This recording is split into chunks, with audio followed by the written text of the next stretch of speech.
हरे कृष्णा। तो उपस्थित सारे भक्तों का बहुत बहुत स्वागत है आज के हमारे इस सत्र में। तो शुरुआत करते हैं। हम लोग जो है अभी हम लोगों ने भगवान के नाम का उच्चारण किया। तो शुरुआत करते हैं भगवत गीता से। तो अभी हम लोगों ने जो है भगवत गीता में अभी हम लोग हैं द्वितीय अध्याय पे, करेक्ट। और द्वितीय अध्याय में हम लोगों ने द्वितीय श्लोक भी जो है पढ़ा था। तो भगवान ने क्या दिखाया था, कोई बताना चाहेगा? भगवान का रिएक्शन कैसा था? अर्चना माता जी कुछ बोलना चाह रही हैं? Yes. Hare Krishna. Yes ma'am. हाँ, नहीं माता जी, मैं सुन रही हूँ। ओके। तो भगवान ने क्या शो किया था द्वितीय श्लोक में? भगवान ने आश्चर्य दिखाया था। भगवान ने आश्चर्य दिखाया और क्या बोले कि तुम्हारे मन में ये कल्मश आया कैसे, करेक्ट। तो अभी हम अर्जुन के हाँ, यस प्रभु।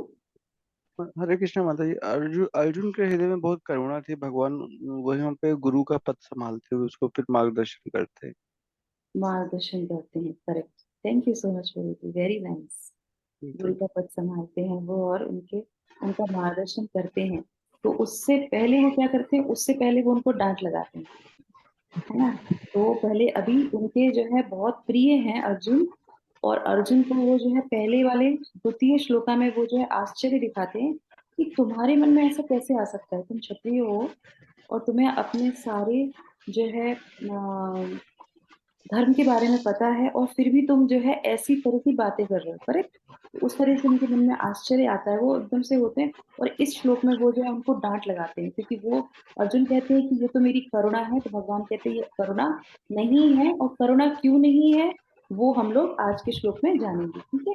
तो शुरुआत करते हैं प्रार्थना से। ओम नमो भगवते वासुदेवाय। ओम नमो भगवते वासुदेवाय। ओम नमो भगवते वासुदेवाय। ओम अज्ञानतिमिरान्धस्य ज्ञानाञ्जनशलाकया चक्षुरुन्मीलितं येन तस्मै श्रीगुरुवे नमः। जय श्री कृष्ण। नमो विष्णुपादाय कृष्णापृष्ठाय भूतले श्रीमते भक्तिवेदान्त स्वामिन् इति नामिने। नमस्ते सारस्वते देवे गौरवाणी प्रचारिणे निर्विशेषा शून्यवादी पाश्चात्य देशकारिणी। जय श्री कृष्ण चैतन्य प्रभु नित्यानंद श्री अद्वैत गदाधरा श्रीवासादि गौर भक्तवृंदा। हरे कृष्णा कृष्णा कृष्णा हरे हरे, हरे राम राम राम हरे हरे। जगत श्री प्रभुपाद की जय। भगवत वाणी भगवत गीता जी की जय। गुरु महाराज की जय। तो श्लोका संख्या लेते हैं हम 3। अब इसमें भगवान जो है बोलते हैं कैवल्यं मां स्मगमः पार्थ नेत्वर्ययुपद्ध्यते क्षुद्रं हृदय दौर्बल्यं तत्त्वोत्तिष्ठ परन्तप। ट्रांसलेशन। हे प्रथापुत्र, इस हीन नपुंसकता को प्राप्त मत हो। यह तुम्हें शोभा नहीं देता, यह तुम्हें शोभा नहीं देती। हे शत्रुओं के दमनहर्ता, हृदय की शुद्र दुर्बलता को त्याग कर युद्ध के लिए खड़े हो जाओ। तो इस तरह से यहाँ पे भगवान कहते हैं।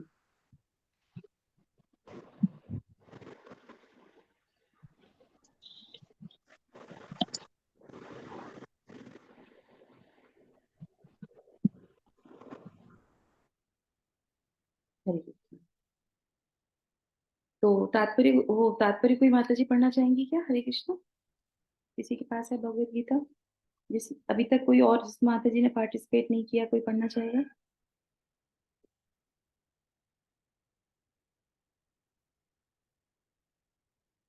माता जी मैं पढ़ूं? संगीता माता जी पढ़िए प्लीज, थैंक यू। तात्पर्य। जगत गुरु श्रीला प्रभुपाद की जय। अर्जुन की प्रथा पुत्र के रूप में संबोधित किया गया है। प्रथा कृष्ण के पिता वासुदेव की बहन थी, अतः कृष्ण के साथ अर्जुन का रक्त संबंध था। यदि क्षत्रिय पुत्र लड़ने से मना करता है तो वहां वह नाम का क्षत्रिय है, और यदि ब्राह्मण पुत्र अपवित्र कार्य करता है तो वह नाम का ब्राह्मण है। ऐसे ऐसे संबंध ऐसे क्षत्रिय तथा ब्राह्मण, माता जी वो मेरा चश्मा एक मिनट कोई बात नहीं, मैं इसे धुंधला कंप्लीट हो कर रहा है देती हूँ, आपको। No problem. ऐसे क्षत्रिय तथा ब्राह्मण अपने पिता के अयोग्य पुत्र होते हैं, अतः कृष्ण यह नहीं चाहते थे कि अर्जुन अयोग्य क्षत्रिय पुत्र कहलाए। अर्जुन कृष्ण का घनिष्ठ मित्र था और कृष्ण प्रत्यक्ष रूप से उसके रथ का संचालन कर रहे थे, किंतु इस सब गुणों के होते हुए भी यदि अर्जुन युद्ध भूमि को छोड़ता है तो वह अत्यंत निंदनीय कार्य करेगा।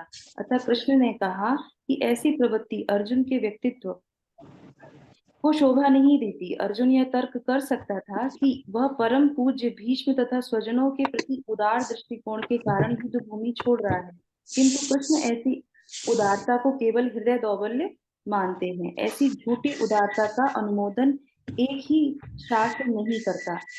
भी शास्त्र नहीं करता। अतः अर्जुन जैसे व्यक्ति को कृष्ण के प्रत्यक्ष निर्देशन में ऐसी उदारता या तथाकथित अहिंसा का परित्याग कर देना चाहिए।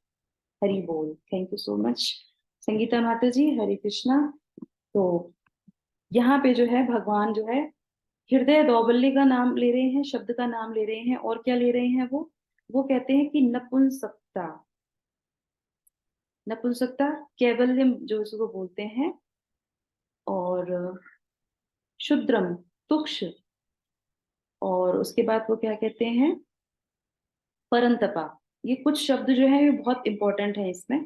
परंतपा मतलब हे शत्रुओं के दमन करने वाले। ठीक है, तो इस तरीके से भगवान जो है अर्जुन को यहाँ पे शिक्षा देने का प्रयास करते हैं और डांटते हैं, क्योंकि अर्जुन जो है क्या बोलते हैं कि जैसे हम लोगों ने पहले अध्याय में पढ़ा था कि मैं तो उनके अस्त्र शस्त्रों से ही मर जाना चाहता हूँ, और वो जो है बाद में डिसीजन लेते हैं कि अब जो है मैं युद्ध नहीं करूंगा। उनके धनुष बाण उनके हाथों से गिर जाते हैं और वो वहां पे बैठ जाते हैं। उसके बाद एक पॉज आता है, भगवान सोचते हैं कि अब ये मेरी बात सुनेगा तब हम कहेंगे। तो पहली शिक्षा, जब हमारी बात कोई सुनने के लिए आतुर हो तो भी हमें उनको जो है क्या देना चाहिए, ज्ञान देना चाहिए। तो जब भगवान ने देखा कि अर्जुन मेरी बात को सुनेंगे, करेक्ट, इतनी सारी उत्पीड़न के बाद, इतनी सारी व्यवधाओं के बाद भी जो है अर्जुन किस पे सरेंडर रहे, भगवान पे रहे, क्योंकि वो चाहते थे कि जो भगवान कहेंगे मैं वो ही सुनूंगा। तो अपने वो तथ्य दे रहे थे पर सुन किसकी रहे थे, भगवान की सुन रहे थे। इसीलिए भगवान ने ये निर्णय लिया कि मैं अब इनको जो है ज्ञान प्रदान करूंगा, और यहाँ पे वो लेते हैं। और उसके बाद पहले वो उन असमंजस में आते हैं कि कैसे तुम्हारे मन में ये बात आ गई, क्योंकि मैं तुमको पर्सनली जानता हूँ कि तुम इस तरीके के नहीं हो, तुम बहुत अच्छे योद्धा हो। और उसके बाद यहाँ पे फिर उनकी वो फटकार लगाते हैं, कहते हैं कि ये नपुंसक के कार्य हैं। कौन से नपुंसक के कार्य हैं? यहाँ पे शिला प्रभुपाद बहुत अच्छे से लिखते हैं कि उनका एक तो रक्त संबंध था, प्रथा के पुत्र थे, इसीलिए क्या बोला, हे पार्थ। अब वो उनकी बुआ के बेटे थे तो उनके कौन हो गए, उनके भी संबंधी हो गए, है ना, उनके भी जो है प्रिय हो गए। तो भगवान ने अर्जुन को प्रथा कितनी बार बोला भगवत गीता में, बताइए, किसी को पता है? नहीं, अभी तो आप लोगों ने भगवत गीता पढ़ी नहीं है, तो मैं आपको बता देती हूँ, 38 टाइम्स। कितने टाइम्स? 38 टाइम्स बोला है प्रथा पुत्र, कुंती पुत्र। ये दोनों शब्दों का मीनिंग एक ही है। और हे अर्जुन कितनी बार बोला है? हे अर्जुन उन्होंने बोला है 24 बार। तो अर्जुन का नाम उन्होंने कम लिया है और प्रथा के पुत्र का नाम ज्यादा लिया है, यानी कुंती पुत्र, प्रथा पुत्र ज्यादा लिया है। तो इससे संबंध में क्या होता है कि भगवान जो है, शिष्य तो उनको मानते ही हैं, पर उससे भी ज्यादा वो उनको ये दिखाना चाहते हैं कि तुम किस कुल से हो, तुम किस माँ के पुत्र हो। तो वो उनको बार बार याद कराते हैं, स्मरण कराते हैं इस तरीके से, और उनके भी बहुत प्रिय हैं। ठीक है, तो दो बातें यहाँ पे हमें समझ में आती हैं। और उसके बाद जो है शिला प्रभुपाद बताते हैं यहाँ पे कि वसुदेव की बहन थी, अतः कृष्ण के साथ अर्जुन का रक्त संबंध था। क्षत्रिय पुत्र लड़ने से मना करता है तो वो नाम का क्षत्रिय है। तो दूसरी शिक्षा यहाँ पे आती है, जब हम जिस कुल में हो जिस परिवार से हो, तो हमें वहां पे भी ये पता होना चाहिए कि हमारे क्या राइट्स हैं, क्या ड्यूटीज हैं, तो हमें उनका स्मरण करना चाहिए, ना कि सिर्फ हम अपने को देखते हुए डिसीजन लें। तो क्या होता है यहाँ पे, वो क्यों इसको कोट करते हैं? जब ये युद्ध, आप लोग को पता है कितने साल का जो है वनवास हुआ था अ, जो है पांडवों को? 12 साल का माता जी, 12 12 साल। ओके। 12 अज्ञातवास? साल। ये 1 साल का। 1 साल का। टोटल कितना हो गया? 13 माता जी, मुझे जहाँ तक पता है 13 to 14 ईयर्स था। 13 ईयर्स हुआ था। तो 12 साल का वनवास, 1 साल का अज्ञातवास। तो वनवास में क्या होता है, आप किसी भी वन में चले जाइए, उस क्षेत्र को छोड़ दीजिए, वन में रहिए, जैसे कि राम जी रहे थे। वनवास था 12 साल का। 1 साल का अज्ञातवास भी था। वो दुर्योधन ने इसलिए बोला था कि 1 साल वन में तुम रहो, कहीं पे भी जाओ, खाओ पियो, कुछ नहीं। 1 साल के अज्ञातवास में अगर आप दिख गए किसी को भी, तो वो क्या होगा, हम जो हमने जो संधि करी है वो भी हम नहीं देंगे। मतलब आप जो है, जैसे वो होता है ना, हाइड एंड सीक खेली जाती है, तो हाइड हो जाओ 1 साल के लिए, अगर हमने देख लिया तो आप जो है आउट हो जाओगे, तो वो वाला हिसाब था। और इन्होंने या जो है 1 साल अज्ञातवास में बिताया, किसी को ये दिखाई भी नहीं दिए। तो कुंती महारानी कहती हैं कि जब ये पूरा हो जाता है इनका, 13 साल पूरा होने के बाद भी दुर्योधन अपनी बातों से पलट जाता है, और फिर भी वो ये कहता है कि नहीं, तुमने ये पूर्ण नहीं किया और हम जो है ये राज्य नहीं देंगे। तो कुंती महारानी वहां पे कहती हैं कृष्ण भगवान से, वो क्या कहती हैं, वो ये कहती हैं कि हे कृष्ण, तुम अर्जुन और भीम से ये बात बोलो, क्योंकि वो सबसे ज्यादा शक्तिमान है, तो उनसे बोलो कि मेरे बच्चों ने इतना सब कुछ सहन किया, अज्ञातवास भी कर लिया, 12 साल का वनवास भी हो गया, उसके बाद भी अभी भी मुझे इतने कष्ट झेलने पड़ रहे हैं। और मैं अभी भी, क्योंकि बच्चे वहां नहीं आए, तो कुंती महारानी को किसके आश्रय में रहना पड़ रहा था? दुर्योधन के आश्रय में रहना पड़ रहा था। तो वो कह रहे थे कि मुझे अभी भी जो है, जो आताताई हैं, जिन्होंने हमारे साथ अच्छा नहीं किया, मुझे उनकी ही शरण में रहना पड़ रहा है। तो ये एक माँ के लिए बहुत बड़ी जो है दुखद की स्थिति थी। तो वो ये कहती थी कि मैं कितने घोर संकट में हूँ, और उन्हें स्मरण आता है कि किस तरीके से मेरी पुत्र वधू को भरी सभा में नग्न किया गया था। तो ये वो दो चीजें जो है वो सहन नहीं कर पाती हैं, पर वो कुछ एक्शन नहीं लेती, पर भगवान से, उनकी माँ का भी वही था, वो भगवान से कहती हैं कि हे कृष्ण, तुम ये बात जरूर कहना। तो कृष्ण उस चीज को याद दिला रहे हैं अर्जुन को इस जगह, क्योंकि अर्जुन क्या कह रहे हैं, अर्जुन कह रहे हैं कि मैं युद्ध नहीं करूंगा। तो भगवान कहते हैं कि हे अर्जुन, तुम्हारी माँ, तुम प्रथा के पुत्र हो, तुम कुंती पुत्र हो, वही कुंती महारानी जो इस तरीके से ये कष्टों को झेल रही थी, और उसने मुझसे ये बात कही थी कि तुम ऐसे बातें कैसे कर सकते हो। फिर वो यहाँ पे कहते हैं कि अगर कोई भी, तो सेकंड हमारी लर्निंग यहाँ पे ये आ जाती है कि अगर हमारे जीवन में, अगर हम पुत्र हैं, पिता हैं, हम जो है किसी के पति हैं, अगर हमारे जीवन में हम अपनी पत्नी का, माँ का, और जो है बेटी का, किसी का संरक्षण नहीं कर सकते, तो हम उस उपाधि के लायक नहीं हैं। कभी कभी क्या देखा है हमने, देखा होता है कि लोग अपनी पत्नी को, अपनी माँ को, अपनी जो भी रहते हैं, तो उनको बहुत निम्न समझते हैं। तो जहाँ पे जितने भी उपस्थित प्रभु जी हैं, वो हमारे लिए बहुत अच्छी लर्निंग है कि घर में जब हम रहते हैं तो पत्नी को, माँ को ऊंचा स्थान देना चाहिए, वो बहुत निम्न स्तर की नहीं होती है। और अगर ऐसा कोई करता है तो शास्त्र में क्या वर्णन है? शास्त्र में वर्णन है कि वो पुरुष नहीं है, ऐसा महाभारत में आता है। तो वो कहते हैं वो पुरुष ही नहीं है, और पुरुष नहीं है तो फिर कौन सा वर्ड आ गया? नपुंसक। जो पुरुष नहीं होता है उसके लिए क्या लेते हैं? नपुंसक लेते हैं। तो क्यों भगवान क्या बोल रहे हैं यहाँ पे, नपुंसकों की तरह बातें क्यों कर रहे हो? क्योंकि तुम अपने माँ के लिए नहीं लड़ सकते, तुम्हारी पत्नी को नग्न करने का उन्होंने प्रयास किया, तुम उसके लिए नहीं लड़ सकते, तो तुम कौन हुए? नपुंसक हुए। भले ही आपके अंदर कितनी भी योग्यता हो, आप कितने भी शक्तिशाली हो। दूसरी लर्निंग, माताएं हैं यहाँ पे उपस्थित, तो माताओं के लिए क्या लर्निंग है? माताओं के लिए भी लर्निंग होती है। हम सिर्फ भगवत गीता पढ़ने से शास्त्र का ज्ञान आ जाता है, बहुत अच्छी बात है, पर एक बेसिक नॉलेज भी होती है। हमारे घर में अगर कोई भी मेहमान आते हैं, हमारी सास है, हमारी नंद है, या जो भी है स्त्री, अक्सर स्त्री स्त्री के साथ अच्छा व्यवहार नहीं करती है। तो बाहर की नॉलेज लेने से पहले अपनी जो जनरल नॉलेज होती है वो ये है कि हमारे घर में जो भी आए उसके साथ बहुत अच्छा जो है हमको बर्ताव करना चाहिए। अगर हम ऐसा नहीं करते हैं तो फिर हमारे शास्त्रों को पढ़ने का भी कोई मतलब नहीं रह गया। हम अपने सास के संग अच्छा व्यवहार नहीं कर रहे हैं और अपने रिलेटिव्स के संग अच्छा व्यवहार नहीं कर रहे हैं, तो फिर क्या फायदा शास्त्र पढ़ने का, करेक्ट? तो औरतों का सम्मान दोनों तरीके से हमको करना चाहिए, कि हमारी यहाँ पे लर्निंग मिल जाती है। तो यहाँ पे भगवान उनको इसी तरीके से नपुंसक कहलाते हैं। एक कारण ये हो गया जो हमको लाइफ लेसन यहाँ पे मिला। दूसरा नपुंसक कारण क्या था? अर्जुन जो है बहुत धनुर्धारी थे, और पीछे से एक पास टाइम आता है कि एक बार जो है ये कहते हैं ना अप्सरा, तो सबसे सुंदर अप्सरा कौन है स्वर्ग की? कौन बताएगा? मेनका माता जी। मेनका, यस। और कोई? उर्वशी। उर्वशी, यस। तो एक बार क्या होता है कि उर्वशी जो है अर्जुन को जो है प्रपोज करती हैं, और ये जो है वो उनको संबंध बनाना चाहती हैं, क्योंकि अर्जुन इतने जो है आकर्षक थे और जो धनुर्धारी थे। तो वहां पे अर्जुन जो है मना कर देते हैं, और अर्जुन जब मना करते हैं तो उर्वशी को जो है ये जो है बर्दाश्त नहीं होता, क्योंकि वो इतनी सुंदर थी। तो वो कहते हैं कि ठीक है जाओ, एक समय ऐसा आएगा जब तुम नपुंसक हो जाओगे, मतलब तुम जो है, तुम्हें जो है ये शौर्य नहीं मिलेगा। नपुंसक का मतलब ये नहीं है कि वो शरीर उनका क्षीण होगा, पर फिर भी जो है उनको ये श्राप मिलता है उर्वशी के द्वारा। तो ये जो अज्ञातवास था, और तुम जो है इसी तरीके से बिताओगे। पर भगवान के भक्त की वजह से कभी कभी हमारे जीवन में भी श्राप आते हैं, है ना? कोई कष्ट आता है, ये श्राप ही है, कर्मों के कारण हमको मिले हैं। पर भगवान की कृपा से क्या होता है, वो कष्ट ऐसे कट जाते हैं, हमें पता ही नहीं चलता। तो अर्जुन का भी ये जो अज्ञातवास का जो पीरियड था, जिसमें वो छुपे हुए थे, तो ये पीरियड उन्होंने नपुंसक की तरह ही अपना बिता दिया था, तो वो उनका कर्म भी कट जाता है वहां पे। तो एक कारण जो है नपुंसक का यहाँ पे जो उनको मिला था श्राप, वो भी कटता है यहाँ पे, जो महाभारत में आता है। ठीक है, ये दो कारण हो जाते हैं।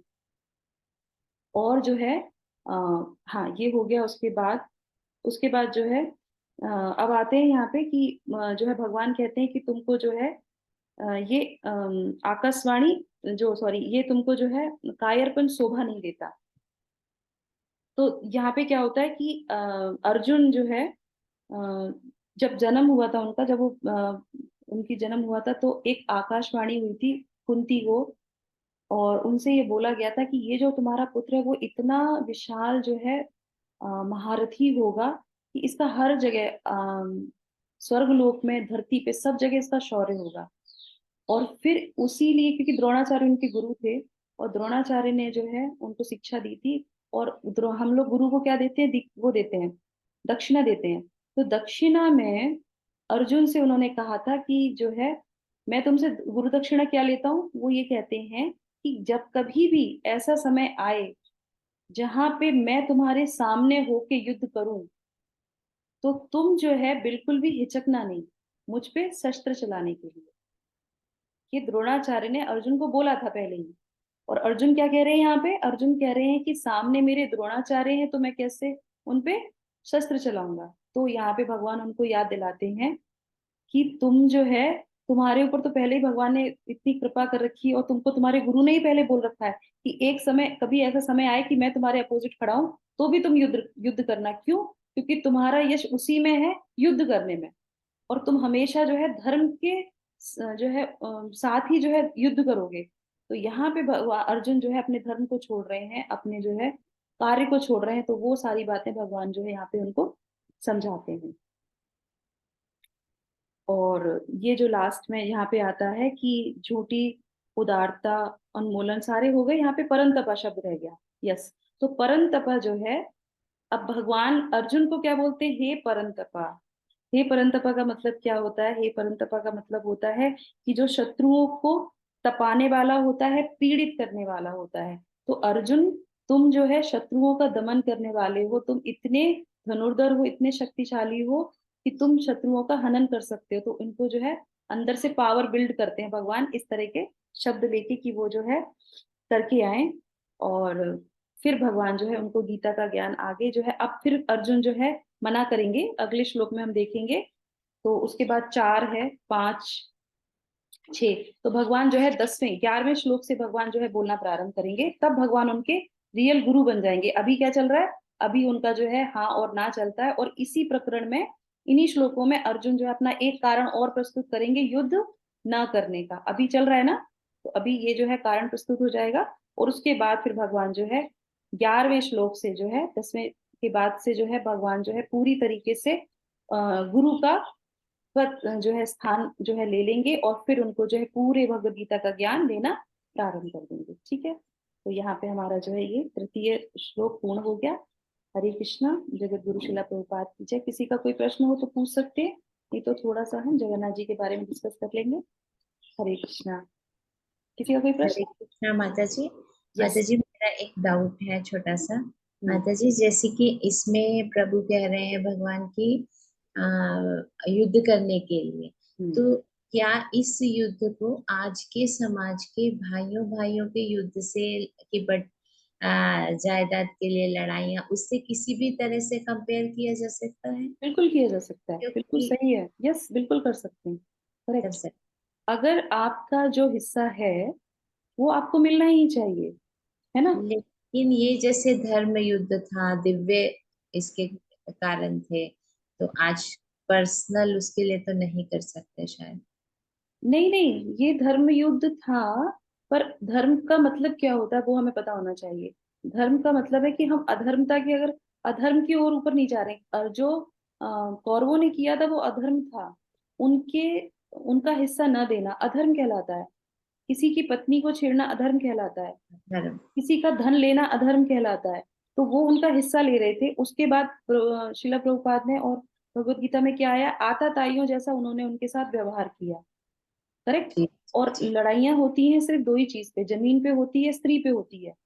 जमीन मतलब धन, करेक्ट।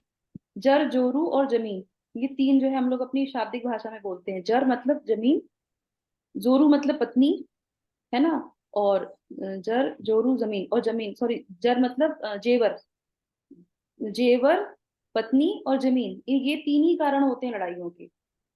तो स्वभावत माता जी जैसे हमें भगवत ये इसमें पढ़ते हैं भगवत गीता में, तो यहाँ पे भी ये तीन ही कारण थे, और उससे ज्यादा भी कारण थे। उनकी पत्नी के संग गलत व्यवहार हुआ, और उनके जो है जमीन को हड़प लिया गया, उनके धन को, मतलब हर तरीके से। तो अभी हमारे अंदर बहुत उदार भाव आ जाता है कि कोई बात नहीं, हमारे घर वाले उसको ले लेते हैं तो कोई बात नहीं, हमें उसको छोड़ देना चाहिए। डेफिनेटली छोड़ देना चाहिए अगर आपके पास पर्याप्त है। और अगर आप उस परिस्थिति पे आ जाते हैं कि आपका हिस्सा किसी ने ले लिया और आप भीख मांगने की नौबत पे आते हैं, तो आपको भीख नहीं मांगनी है।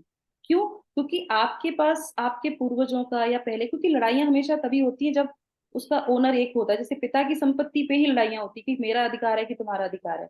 तो पिता ने अगर कोई चीज दे रखी है तो वो दोनों के लिए बराबर दे रखी है। पिता से पूछेंगे तो यही वो कहेगा ना, दोनों को बराबर दो, करेक्ट। पिता के जाने के बाद ये चीजें होती है। तो पिता ने दोनों को बराबर का हिस्सा दिया है तो वो ले सकते हैं। पर अगर किसी के पास पर्याप्त धन है और वो किस अपने भाई को या बंधुओं को देना चाहता है, वो दे सकता है, लड़ाई ना हो वहां पे। पर जो भी व्यक्ति दूसरे की चीज लेगा, हम दे देते हैं, खुशी खुशी दे देते हैं, हमें नहीं चाहिए, और अच्छी बात है, दे देना चाहिए। पर क्या होता है, जो व्यक्ति लेता है दूसरे की चीज, उसको वो चीज जो है उसको भुगतना पड़ता है। ऐसा शास्त्रों में लिखा है। हमें किसी का भी हक नहीं लेना चाहिए। अगर हम लेते हैं तो हमें क्या है, हमें उसका देना ही पड़ेगा। उसका क्या कारण हुआ, अपने दुर्योधन के मन को शांत करने के लिए धृतराष्ट्र ने जो नियम लिया, मतलब जो कदम उठाया, उसके 100 के 100 पुत्र मारे गए, है ना। यही हमें ठीक। सिखाते हैं। और उसके बाद जो भी कितने भी बड़े से बड़े लोग उसको सपोर्ट करें। आई थिंक अर्चना माता जी, मेरी आपकी बात क्लियर हुई यहाँ पे, थैंक यू माता जी। है ना। तो ये तो हमें करना ही चाहिए, ऐसा नहीं है। और अपने बच्चों को भी सिखाना चाहिए कि आपस में जो है, कहते हैं ना कि लड़ाई नहीं करनी चाहिए, जो चीज जिसकी है उसकी बराबर की चाहिए। और माँ बाप का भी ये बनता है कि वो जो है बराबर का हिस्सा करके जाए, नहीं तो बाद में जो है कलेश ही होगा। ये कलयुग है, यहाँ तो होता ही है ये सब चीजों के बारे में। Hare Krishna, thank you so much माता जी। हरे कृष्णा। तो कल थी स्नान यात्रा जगन्नाथ जी की। तो स्नान यात्रा जो है जगन्नाथ भगवान की जय, जगन्नाथ बलदेव सुभद्रा मैया की जय। तो जगन्नाथ क्या होता है कि पूरे वर्ष में जो है जगन्नाथ भगवान, जगन्नाथ का नाम का अर्थ क्या हुआ, जगत के नाथ। तो ये जगन्नाथ भगवान जो है पूरे साल में एक बार जो है स्नान करते हैं जल से। नहीं तो वो नहीं करते, उनको जो है दर्पण का स्नान कराया जाता है। तो ये जो दिन है, इसी दिन जो है पूर्णिमासी के दिन उनको स्नान कराया जाता है। भगवान पहली बार अपने पूरे साल में से अपनी वेदी जो होती है, जहाँ पे जगन्नाथ जी का जो मंदिर है, वो वेदी पे वहां पे स्थापित रहते हैं, वहां से वो आके जो है स्नान वेदी है जो खुली हुई होती है और आप रोड से जो है भगवान को देख सकते हैं, तो उस वेदी पे उनको लाया जाता है, जो बहुत कठिन कार्य होता है क्योंकि जगन्नाथ भगवान को हिलाना भी बहुत मुश्किल है। उनको वहां पे लाया जाता है और उनको जो है 108 कलशों से अभिषेक किया जाता है, सोने के कलश होते हैं। तो डिवाइडेड है मेरे ख्याल से, 18 से जो है सुदर्शन को कराते हैं, 22 से जो है जो है सुभद्रा माई को कराते हैं, और 33-35 ऐसे करके जो है जगन्नाथ भगवान और बलदेव को जो है स्नान कराया जाता है। तो पूरे 1 साल बाद जब इनका स्नान कराया जाता है तो फिर ये जो है बीमार पड़ जाते हैं, और बीमार पड़ने के बाद फिर इनको जो है, पल्लवी माता जी कुछ बोल रही है क्या? ओके। तो 15 दिन के लिए इनको क्वारंटाइन कर देते हैं, ये अंदर चले जाते हैं दवाइयां खाने के लिए। तो और फिर जो है दूसरा कारण होता है कि क्यों पूर्णिमा को इनको स्नान कराया जाता है, तो कहते हैं कि ब्रह्मा जी, आप लोगों ने अभी भगवत गीता आप आगे पढ़ेंगे तो आपको पता चलेगा कि ब्रह्मा जी की लाइफ स्पेन क्या है, कितना लंबा उनका जो है जीवन चक्र है, लंबा है। तो ब्रह्मा जी का जो जीवन चक्र है, जो उनकी जो है टाइम है, आयु, उसके अनुसार जब उनके 50 वर्ष पूरे होते हैं तो नील माधव जो भगवान पहले नील माधव के रूप में थे, वो फिर 50 वर्ष के बाद जो किस में आ जाते हैं, जगन्नाथ जी में परिवर्तित हो जाते हैं। और भगवान जगन्नाथ के रूप में जो है ऐश्वर्य भाव में अपना जो है सेवा लेते हैं। ऐश्वर्य भाव से मतलब क्या होता है, अच्छे अलंकार से अच्छी सेवा लेना, अच्छा भोग लेना। तो पहले भगवान ने सिर्फ फल वल खाए होते हैं जंगल में, तो वो कहते हैं मैं बहुत थक गया हूँ, मैंने बहुत फल खाए, अब मैं नहीं खाऊंगा, अब तो मैं भोजन खाऊंगा। तो इसलिए वो जगन्नाथपुरी में रहते हैं, तो उनको जो है बराबर जो है भोजन जो है उनको भोग दिया जाता है जगन्नाथ जी को। तो अभी जिस समय जो है ब्रह्मा जी की कितनी आयु चल रही है, 51 वर्ष। और ये 51 हमारे तो पता नहीं कितने वर्ष निकल जाएंगे, तब तक ब्रह्मा जी की वर्ष आयु चलती रहेगी। तो इस तरीके से भगवान जो है जगन्नाथपुरी में विराजमान रहते हैं। दूसरा जो है अभी जो है, और ये जो है यहाँ के इंद्रदुम्न जो थे राजा, जो कि उड़ीसा के जो रहते हैं राजा जो बनते हैं, वो पूरी तरीके से इनकी सेवा करते हैं। और उससे पहले जो है सेवा होती है, ये कहानी मैं आपको कल सुनाऊंगी जगन्नाथ जी की पास टाइम, किस तरीके से वो नील माधव से जगन्नाथ में आते हैं, परिवर्तित होते हैं, कैसे वो आते हैं, तो वो कल मैं आपको बताऊंगी तो आपको और अच्छी तरह समझ में आएगा। तो यहाँ पे क्या होता है कि जब ये 15 दिन क्वारंटाइन में चले जाते हैं क्योंकि बीमार पड़ जाते हैं, तो किसी को भी दर्शन नहीं मिलते। जब दर्शन नहीं मिलते हैं तो सबर जाति जो होती है, एक छोटी जाति जो होती है, वो लोग आते हैं और भगवान को औषधि प्रदान करते हैं, उनको तेल मालिश करते हैं, उनको जो है उनकी सेवा करते हैं। 15 दिन बाद फिर भगवान बाहर निकलते हैं और सबको जो है फिर भगवान दर्शन देते हैं। और तभी से फिर भगवान की क्या चालू हो जाती है, रथ यात्रा चालू हो जाती है। और इस स्नान के बाद जो है भगवान गज वेश भी धारण करते हैं, जो बहुत इंपॉर्टेंट होता है। तो इसके पीछे भी कई सारे जो है लोकल वहाँ का एक पुराण है उड़ीसा का, तो उसमें वो सारी कथाएं लिखी जाती हैं, जो जो जितनी भी लीलाएं भगवान करते हैं वो सारा उसमें रिकॉर्ड होता है। तो उसी के अंतर्गत से हम आपको बहुत सारी कथाएं दिखाएंगे। तो ये जो है कारण भगवान का, तो ये जो समय परिवर्तित होता है, तो ये वही दिन है जब भगवान को जो है बनाया गया था, और कैसे भगवान बनते हैं, और ये पूर्णिमासी के दिन ही इनको जो है मंदिर में स्थापित किया गया था। तो इसीलिए इनका जो है ये आविर्भाव दिवस कहलाते हैं। बर्थडे नहीं कहलाएंगे, क्या बोलेंगे, आविर्भाव, क्योंकि भगवान स्वयं जो है डिसीजन लेते हैं आने का, प्रकट होने का। तो इसीलिए जगन्नाथ का ये आविर्भाव दिवस होता है, पूर्णिमासी जो ज्येष्ठ में पड़ती है, बहुत गर्मी होती है, और इसी दिन जो है साल में एक बार उनको जो है स्नान कराया जाता है। ठीक है, जगन्नाथ भगवान की जय। जगन्नाथ बलदेव सुभद्रा मैया सुदर्शन चक्र की जय। तो कल हम फिर आपको एक छोटी सी जो है कथा बताएंगे जगन्नाथ भगवान की। इतनी है जगन्नाथ भगवान की कथाएं कि फिर मुझे फिर भगवत गीता में मन नहीं लगेगा। फिर अर्जुन के प्रकरण से कुरुक्षेत्र से आके जगन्नाथपुरी जाना थोड़ा मुश्किल हो जाता है, या तो जगन्नाथपुरी में रहो या कुरुक्षेत्र में रहो। तो पर कोशिश हम यही करेंगे, प्रयास करेंगे। Hare Krishna, thank you so much आप लोगों को यहाँ पे उपस्थित होने के लिए। हरे